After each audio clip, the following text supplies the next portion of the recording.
With me, I'm so pleased, we have Frank Leavitt with us. He's the director of Brighton Beach Memoirs. Talk about a great play.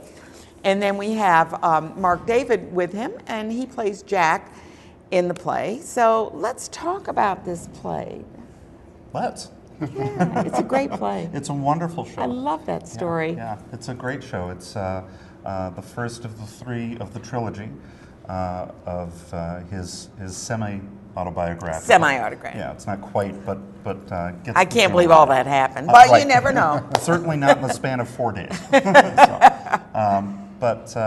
But yeah, it's wonderful, and it's also interesting because it's not the laugh-a-minute kind of Neil Simon that we're sometimes accustomed to with things like Odd It's Couple. very touching, though. It's very touching. It's a story about his life and the realities of Growing up. yeah. Yeah. So he's got a lot of humor in it, and there are lots of funny moments, and there are a lot of laughs to it. But it's not Prisoner of Second Avenue and that kind of thing. He It's really not- struggles, the kid does. The kid- He struggles puts it pretty mildly, doesn't it? We all did when we were that age. Yeah, Right. isn't that the truth?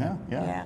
Kind of. So Just hitting- anybody seeing this is not going to look at this like immigrant family. I mean, they really aren't immigrants at that point, but there's so much ethnicity in there. Yes, Yeah, yes, that you yes. feel that way. And they're not far off from being immigrants. I mean, there's an entire business in there about Jack's cousin who are making the escape. This is 1937, so there are the families are escaping from Hitler at the beginning of The beginning of the pogrom, sort of speak. Right. It really isn't a pogrom. Well, it is. but- Well, Yeah, It's but horrible. I mean, they know they need to get out. Yeah. And what's the thing you have about if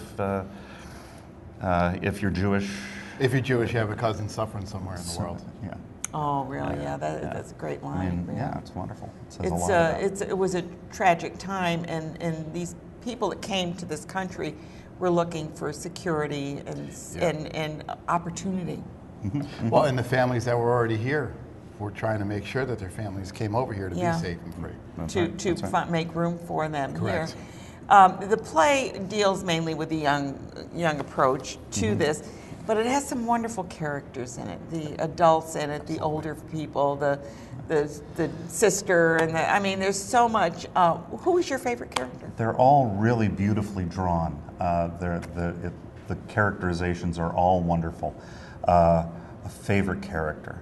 That's like asking which of my children is my favorite. You know that, right? Sophie's choice. Right. Exactly. This is Frank's choice.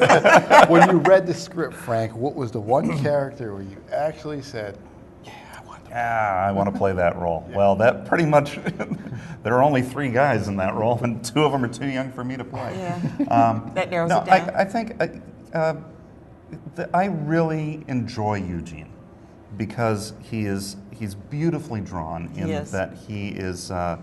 We catch him right at the beginning of puberty. He has all of the issues that come with that.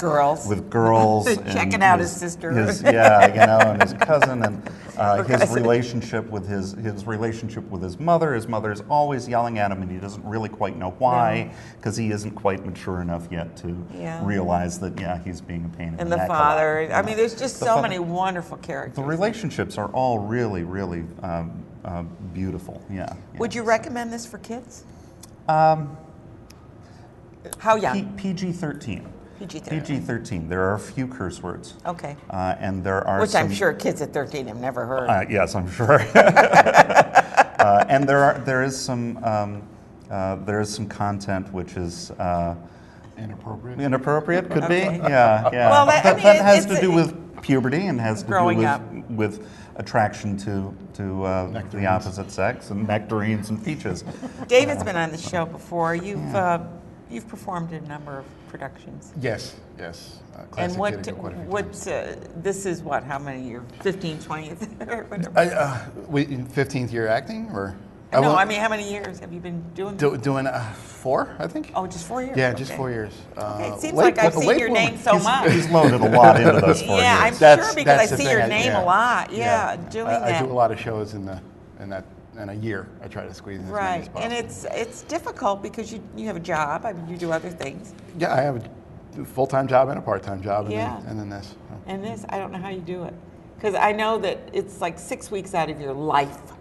Yeah, For it you, really it's is. probably more, but it's about Yeah, that. but it is about that. And when you start talking about the practicalities of actually being in the rehearsal process and the performance process, you're looking at 6 to 8 weeks. somewhere in Exactly, there. and you've Yeah. got to learn the lines, and you've got to, I'm always amazed. I just saw Three Tall Women over at Schenectady Civic Players, and the reason I say that is these three women are on the stage the entire time talking. It's like, Yeah. how do you remember all that? Yeah. It's like incredible. Yeah, those, Do those they kind find of- a chance to get a glass of water or something? I don't. Well, just a couple times there is a little water on the Yeah, table 'cause that I mean, they'll that's- sip over there. That has to be tough. But the point is that when you have a multi-character play with maybe 8 or 10 characters, you're kind of playing off each of those characters.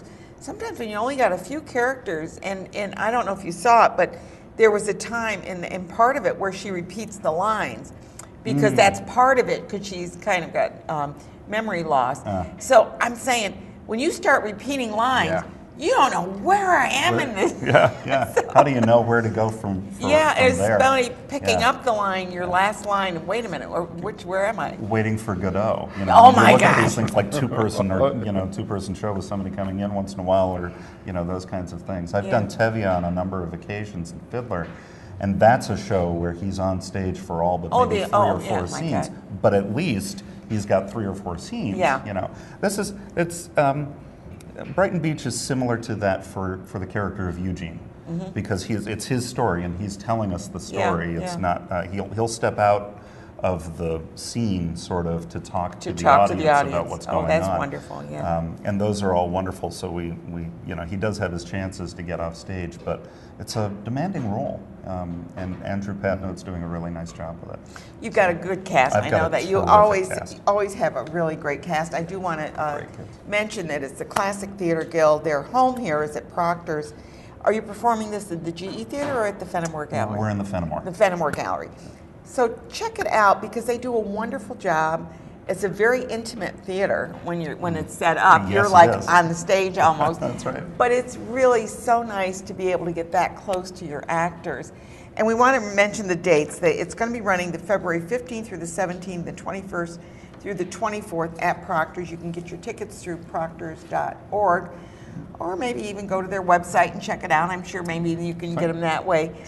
With me, I have Frank Leavitt. He is the director of Brighton Beach Memoirs and very able director. This is such a great play. And we have Mark David, who plays Jack in the play. We want to encourage you to take an opportunity to enjoy some of these local productions. If you heard our first guest, Joe Hart, who was in Priscilla, he said he got his start in community theater. I can only tell you that we do not have a bus on stage. You don't have a bus? I want to clarify that for this production. Okay, but you got a busload of good people. We got a busload of good people. Exactly. Well done, Ed. Well done.